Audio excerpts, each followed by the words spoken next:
Okay, so we have another problem here, which says that Fred purchased a car with $2,500 down payment and end-of-month payments of $450 for 4.5 years.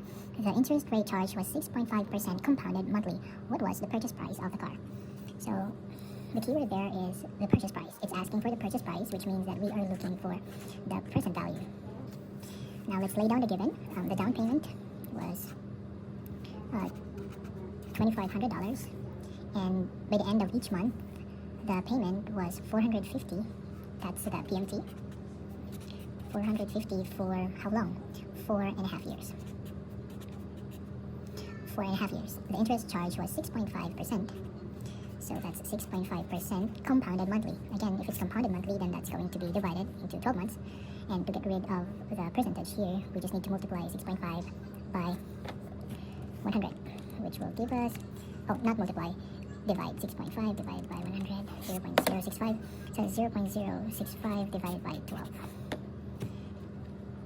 which will give us, so I'm just getting every number here, 0.005, 416, 1, 2, 3, 4, 5, 6, 7, 8.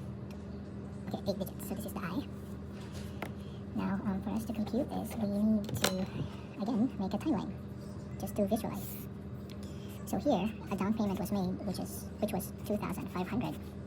And each month, since we're talking about month, but the given time here is in years, we need to convert this into years, which will give us 4.5 years will be equivalent to how many months? So just multiply it by 12. So that's going to be 54 months.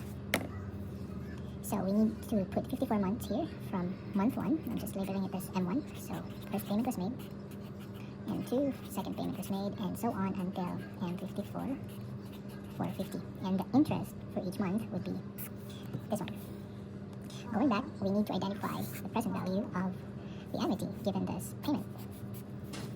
So the value, or the formula, would be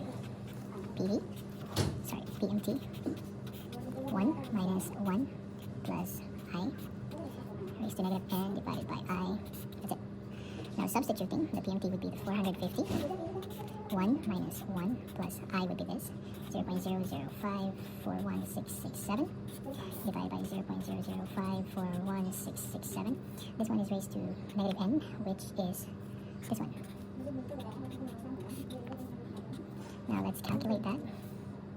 So 1 minus 1 plus 0.005416667. Let's close it and raised to negative 54 equals, and then we divide it to this, or by this, which is 0.0054167.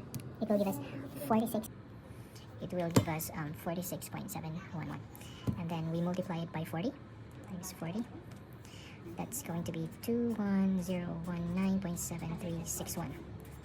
Now, since we made a down payment of $2,500, we just need to add that, because we're trying to get the total value of the purchase price. Plus 2,500. Okay, so since we're adding that up, that's going to be 2,300, 519.74. This is the purchase price.